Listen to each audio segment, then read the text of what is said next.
మాజీ MLA Rohit Reddy farm house drug కేసులో SIT బృందం భేటీ అయింది.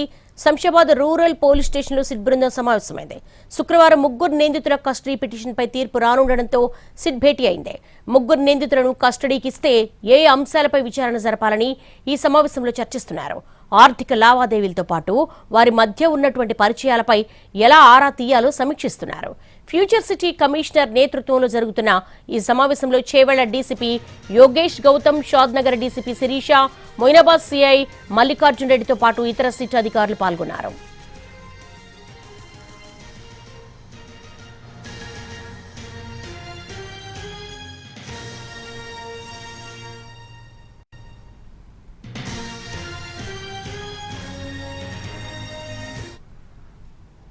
మాజీ MLA Rohit Reddy farm house drug కేసులో సిట్ బృందం భేటీ అయింది. దీనికి సంబంధించి మా స్పెషల్ కరెస్పాండెంట్ రాధాకృష్ణన్ అడిగి మరిన్ని వివరాలు తెలుసుకుందాం.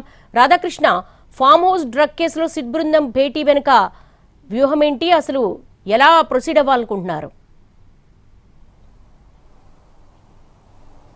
ఇప్పటికే ప్రభుత్వం ప్రత్యేక సిట్ని ఏర్పాటు చేసిన నేపథ్యంలో సిట్ బృందం ఇవాళ కొద్దిసేపటి క్రితమే శంషాబాద్ రూరల్ పోలీస్ స్టేషన్లో భేటీ అయింది. ప్రస్తుతం future city commissioner Sudheer Babu పర్యవేక్షణలో ప్రస్తుతం డీసీపీ ఎవరైతే చేవెళ్ల డీసీపీ చీఫ్గా ఉన్నారో యోగేష్ గౌతమ్, అతని నేతృత్వంలో మొత్తం 5 సభ్యుల బృందం ప్రస్తుతం అయితే భేటీ అయింది. వాళ్ళు ప్రస్తుతం సమీక్ష నిర్వహిస్తున్నారు. ఎందుకంటే 20వ తేదీ ముగ్గురు నిందితులకు సంబంధించిన కస్టడీ రాబోతుంది. ఇందులో ప్రధానంగా మాజీ ఎమ్మెల్యే పైలట్ రోహిత్ రెడ్డితో పాటు అతని సోదరుడు రితేష్ రెడ్డి, అలాగే బిజినెస్ మెన్గా ఉన్న నమిత్ శర్మ, వీళ్ళ ముగ్గురి కస్టడీ కూడా రాబోతుంది. కాబట్టి ప్రధానంగా వీళ్ళు ఒకవేళ కస్టడీలోకి ఎన్ని రోజుల పాటు ఇస్తుంది అనేది పక్కన పెడితే, కస్టడీలోకి కనుక ఇస్తే నెక్స్ట్ ఏం చేయాలి, వాళ్ళ నుంచి ఎలాంటి సమాధానాలు రాబట్టాలన్న దానికి సంబంధించి ప్రధానంగా సిట్ బృందం భేటీ అయింది. ఇందులో ప్రధానంగా నమిత్ శర్మ, రోహిత్ రెడ్డికి మధ్య ఉన్న వ్యాపార లావాదేవీలు ఏంటి, వీళ్ళిద్దరికి ఏ విధంగా పరిచయం ఉంది అన్న దానికి సంబంధించిన వివరాలు రాబట్టడమే కాకుండా, ఆ రోజు శనివారం రోజు పార్టీ జరిగిన రాత్రి రితేష్ రెడ్డి గన్నుని నమిత్ శర్మకు ఎవరు ఇచ్చారు,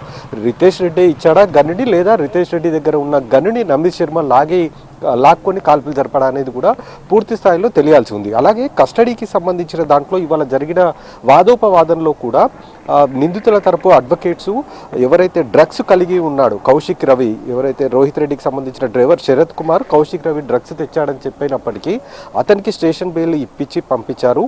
కానీ రోహిత్ రెడ్డితో పాటు నమిత్ శర్మ, పైలట్ రోహిత్ రెడ్డి వీళ్ళని ఎందుకు అరెస్ట్ చేశారన్న దానికి సంబంధించి ప్రధానంగా వాదనలు వినిపించడం జరిగింది. దీనిపైన కూడా విచారణలో, అంటే ఈ ప్రస్తుతం సిట్ విచారణలో వాళ్ళు ప్రస్తుతం సమీక్షిస్తున్నారు. వీటిని ఏ విధంగా కస్టడీలోకి తీసుకున్న తర్వాత వీళ్ళ నుంచి ఎలాంటి వివరాలను రాబట్టాలి, ఏ విధంగా వీళ్ళ నుంచి వివరాలను రాబట్టాలన్న ప్రధానంగా దృష్టి సారిస్తున్నారు. అలాగే ఈ రోహిత్ రెడ్డి ఫామ్ హౌస్కి సంబంధించిన దానిపైన అనేక అభియోగాలు గతంలో రావడం జరిగింది. కాబట్టి ఆ ఫామ్ హౌస్ సీజ్ చేయడానికి ఎలాంటి దారులు ఉన్నాయి, వాటి సీజ్ చేయడానికి ఏ విధంగా అప్పీళ్లు చేయాలన్న దానికి సంబంధించి సిట్టు బృందం కూడా ఒకవైపు సమీక్ష జరుపుతుంది. దీంతో పాటుగా ఈ పార్టీలో పాల్గొన్న 11 మందిలో కేవలం రోహిత్ రెడ్డి అలాగే రితేష్ రెడ్డి వీళ్ళిద్దరి మధ్య ఉన్న అన్నదమ్ముల బంధం తప్పితే మిగతా వాళ్ళందరూ కూడా వివిధ ప్రాంతాలకు సంబంధించిన వారు, ఒకే వ్యాపారం చేస్తున్న వాళ్ళు కూడా కాదు. వీళ్ళంతా కూడా పలు రకాలుగా వ్యాపారాలు చేస్తున్నవారు. కాబట్టి వీళ్ళకి అందరికీ అసలు ఏ విధంగా పరిచయం ఉంది, వీళ్ళకి సంబంధించిన ఆర్థిక లావాదేవీలు ఏంటి, ఆ రోజు పార్టీ ఎందుకు చేశారు, అంటే సహజంగా పార్టీ ఎవరైనా చేసుకోవచ్చు, బిజినెస్కి సంబంధించిన వాళ్ళు కానీ లేదా ఫామ్ హౌస్ సంబంధించిన వాళ్ళు సొంత ఫామ్ హౌస్లో చేసుకోవచ్చు. కానీ ఇక్కడ ఫామ్ హౌస్లో ప్రత్యేకంగా వీళ్ళందరూ ఎందుకు భేటీ కావాల్సి వచ్చింది, అందులోనూ డ్రగ్స్ తీసుకొని రావడానికి ఉన్న కారణాలు ఏంటి అన్న దానికి సంబంధించి ప్రధానంగా దృష్టి సారించనుంది. దానికి సంబంధించి ప్రస్తుతం సిట్కి సంబంధించిన అధికారులు భేటీ అయ్యారు. ప్రస్తుతం ఫ్యూచర్ సిటీ కమిషనర్ సుధీర్ బాబుతో పాటు చేవెళ్ల డీసీపీ యోగేష్, అలాగే షాద్నగర్ డీసీపీ శిరీషతో పాటు మిగతా 3 సభ్యుల బృందం అయితే ప్రస్తుతం శంషాబాద్ రూరల్ పోలీస్ స్టేషన్లో ఉన్నారు. Devi. All right Radhakrishna, thank you.